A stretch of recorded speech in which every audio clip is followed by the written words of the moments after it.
Hello, everyone. Good afternoon. Nice to see you. I have a call today with a guy from Argentina who does Amazon store, has some questions about real estate investing. He set up his company with a different accountant, and it was a corp, and he's paying all these extra taxes, and it's a mess. And we're going to go through it all on the call. So I think it's going to be a good call for you today. In English, too. My last couple calls in Spanish were exhausting. So much Spanish. I'd much rather speak in English. So happy to see you all here again for this video. Do me a favor really quick before we get to the call and give me that thumbs up below. I'm starting to ask for that to see if I get more likes because I think likes help the YouTube algorithm. So I've heard. Okay, so let's get to the call. I won't waste any more of your time. Haven't done my taxes, I'm too turned up. Haven't done my taxes, I'm too turned up. Hello. Hello, how are you? Hey, James. I'm good, and you? I'm doing great. Is your name Luciano, right? Luciano, yes. I'm from Argentina. From Argentina, awesome. We got to do the call in English too, huh? I saw that's what it says on the calendar. We can do it in English and Spanish. It's fine by me. I'm tired of Spanish today. I'm exhausted. We can do it in English to help me out.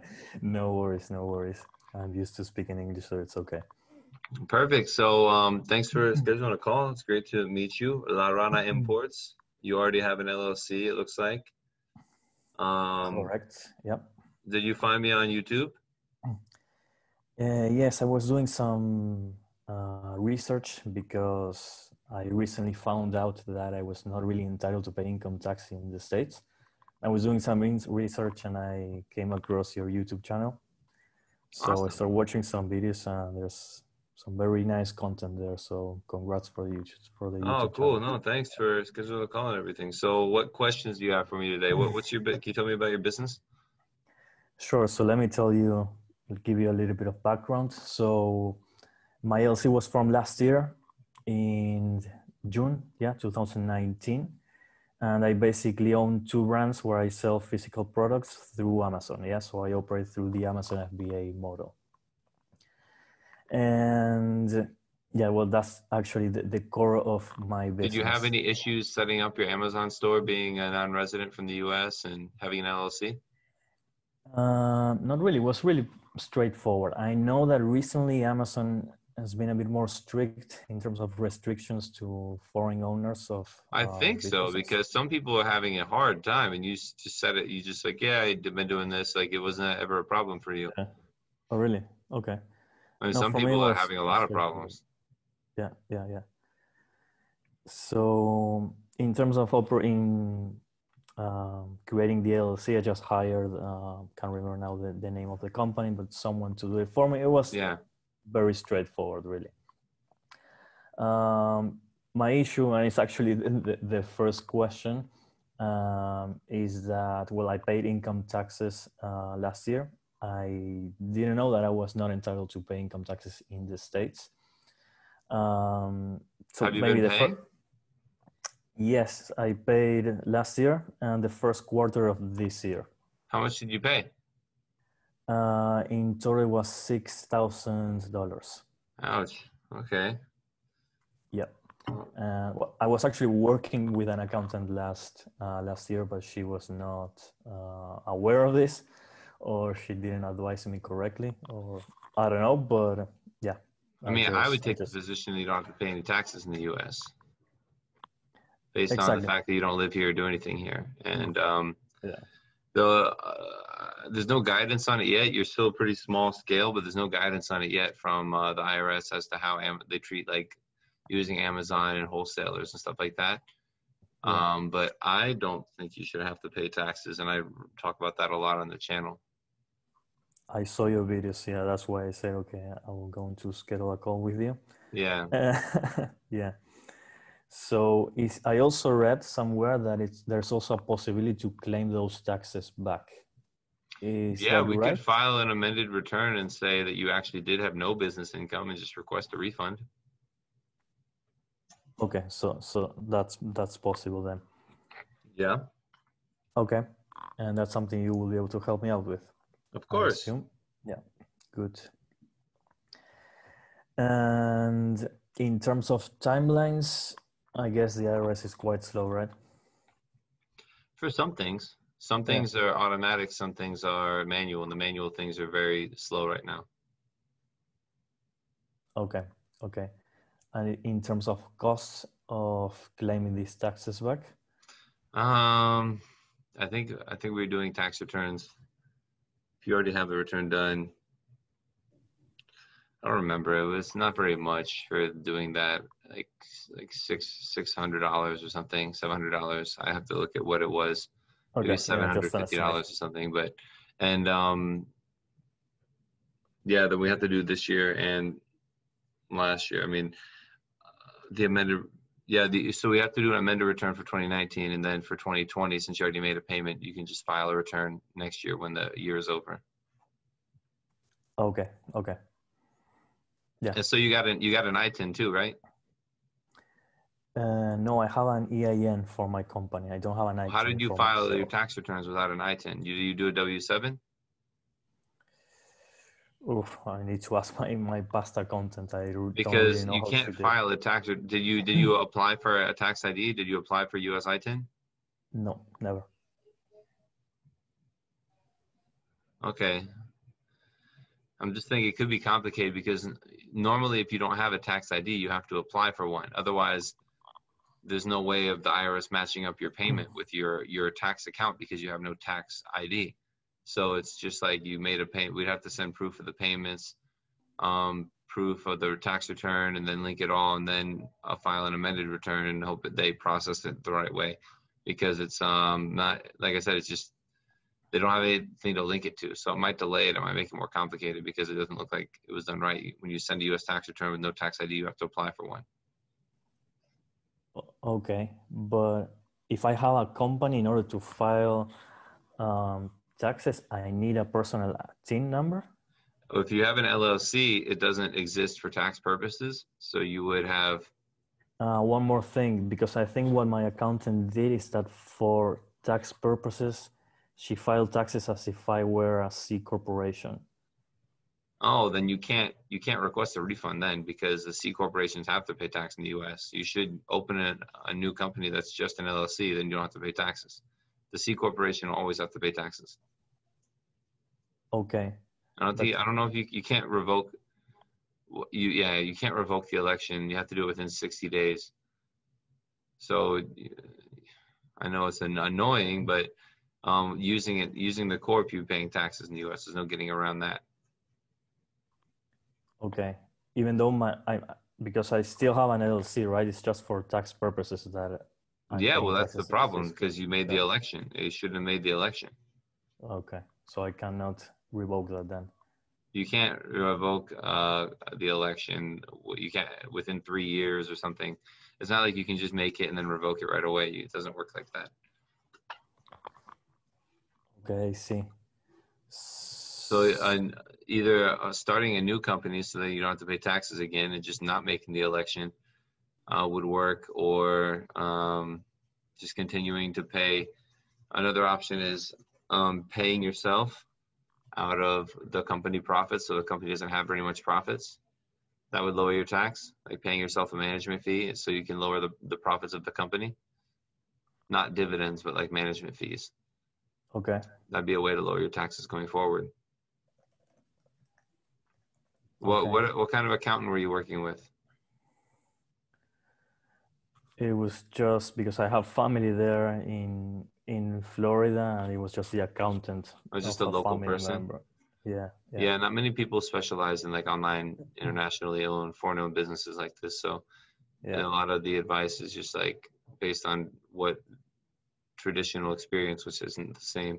Yeah. So that wasn't probably the best move for you to do the C Corp election. Yeah. Okay.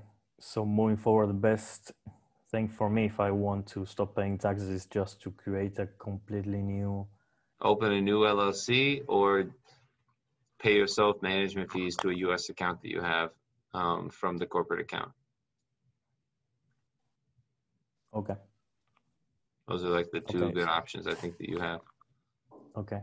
And then for the taxes I already paid, obviously I can't do anything. Yeah, you said it's a corp and you said you had income, so you had to pay taxes. Yeah. So when you were looking for accountants and that one said we cost for it. We'll do this for $150. It ended up costing you like $7,150 now. Like to tell people, yeah. Well, I know you were just going on a recommendation though. A lot of people go based on price, which is why more than a lot of people, but then they end up paying more when they do it wrong. So since I have this video, I wanted to just illustrate that point again. I'm sorry that I'm glad you're making money though. Hey, there's worse things than paying taxes. I mean, it means you're making some money. Absolutely. You learn from mistakes, so. Yeah, so it's good. So I'm sure the store is only growing now, and just take all your profits out and fees. Do you have like a U.S. account? I do a bank account, you mean? Yeah, a personal one. I have a one for my business, not a personal one. Just one for your business. So yeah, you need to find a way to transfer the money out of the business account so it's an expense to you. If you a personal account would be better, and you can do it later in the year when you can travel again. If you go visit your family, open up a personal account and then pay yourself to the personal account. But you want to just take it out of the business account. Yeah. Okay. So in terms of services that you guys offer to business like mine, what kind of things you guys do? with all of our principal services, it comes with my support, since usually it's not a ton of questions that people have. So obviously we do the annual tax filings. We establish new companies for people, which is our most popular service, but it's also a little bit different. Since you've opened a company in the US, you can do that for $200 up to, I've seen people selling them for like $7,500, $8,000. I've done it for like that for more, but right now our package is $2,500, and it includes opening the company, getting the tax ID right away, getting you an ITIN. You can use our address, use our mailing. If you need a resale certificate, we can get that. If you need credit cards, we can help you apply. We're just your contact, your accountants in the U.S. And that's just the first year price, $2,500. And then after that, we do the tax forms and the company renewals and everything for $1,500 a year. And then also comes with that my continued advice. You can ask me if you have questions. Okay. And in terms of forms that you guys will be handling, is this 5412, right? 5472 for an LLC, but for you, it would be a 1120 with maybe a form 11. You have a corporation, so you file form 1120, and then you might have a 5472 filing requirement in addition to that. So you would attach that to your corporate form. Okay, but assuming I start a new company, an LLC, then it will only be this 5472, right?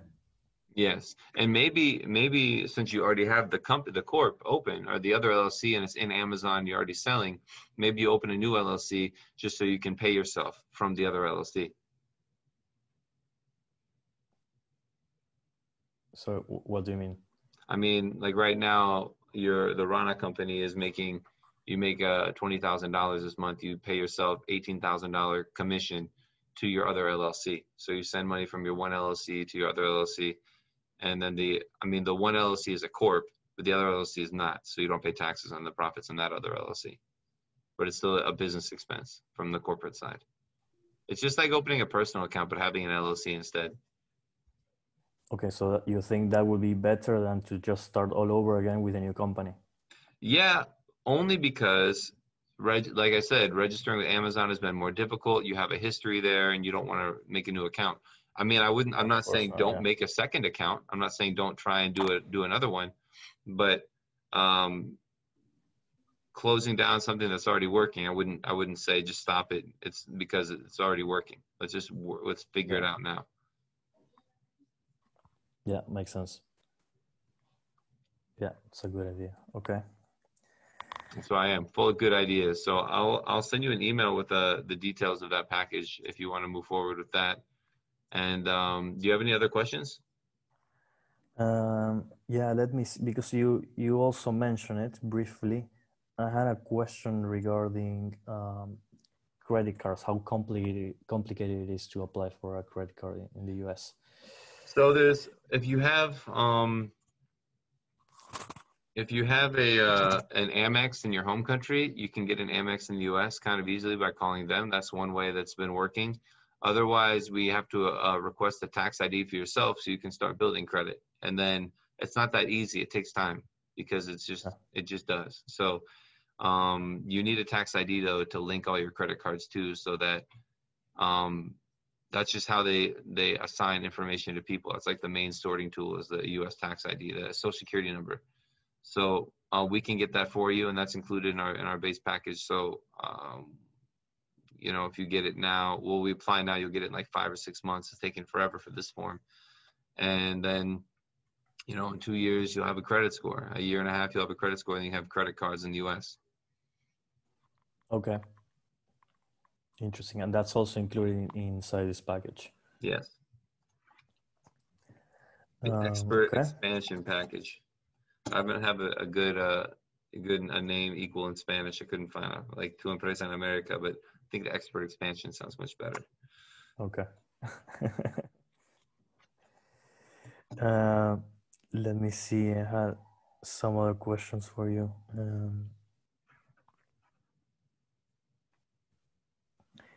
Yeah, so right now I'm living in Argentina, but my plan is to move to Europe soon. And I'm still trying to decide on the best structure in terms of lifestyle and taxes. So I'm thinking, really what I want to know is, does it really matter where I am physically from a US standpoint? As long as you're not in the US, it doesn't. Yeah, that was the question. So if I'm in Italy, Spain, or Greece, it doesn't really matter. Nope. Okay. Okay, good. And yeah, I also in the US, I'm also investing in the stock market, but under my personal name. Probably fine. If you have less than $60,000 in there, you should be fine. If you have more if you have more than 60,000 in that account, then you might have some estate tax exposure. And what would you recommend in that case? Having a joint account with someone else, or having an LLC with 2 members. It could be your parents. You could each own 1% or whatever, or friend or whatever, so that when, I know it's morbid, but if you die, then the IRS won't take 40% of the money in the account. Yeah. Okay. If you're investing in stocks, at least. Okay. And the exemption is 60,000. So if you have 70,000, your risk is really low. It's only for like really large accounts that this really matters. You're probably fine investing your own name. You look young, you know, probably fine. Okay, good. And let's say in the future I want to invest in real estate in the States. Do you think it's also so good to have a company for You should have a separate company for real estate. Real estate is US source property income, and you want to keep it separate from everything else. The way that I would recommend you do it is based on like what you're trying to do, if you're trying to flip or hold or whatever. So just when you're ready to do that and you have a property in mind, I'll tell you, like, I wouldn't just figure out what you want to do for business. And then when you make a decision, you can call me and we can figure out how to structure it and then do it the right way. Right. And do you know if non-US residents can also benefit from this 1031 exchange on capital? Yeah, 1031 is awesome. You can either, if you can't personally, you can from inside of a corporation. Okay. So if I had a corporation, then yeah. Okay. Okay. Sorry. No, it's all right. It's all right. Okay, cool. So I'll send you that email with just like our main offer on it. Sorry, we can't amend your corporate returns, but I'm glad you're making money. So let me know if you have any other questions or anything we can help you with, and happy to work with you. Awesome. Thank you very much. Look forward also, I can put this video on the internet, right? Was this a Zoom call meeting? No worries. Yeah. Okay, cool. Thank you. We'll Okay. talk soon. Talk to you soon. Bye-bye. Thank you. Okay, I think that call went really well. We went through a lot of good information, a lot of stuff. If you have questions or comments, if I said something wrong, please correct me, comment below. If you want to talk to me yourself, you can try the links below. The paid calls you can get it probably tomorrow, but the other calls, you might have to wait a little while, the free Zoom calls. So I hope we can all talk. And if you want to work with me, just send me an email and we can get started and you can get that company ready tomorrow, that bank account tomorrow. You know, why wait? Focus on what you do and let me focus on what I do and we can be successful together. Okay. So I won't pitch anymore. Thanks for watching again. Have a great day and I will see you at the next video.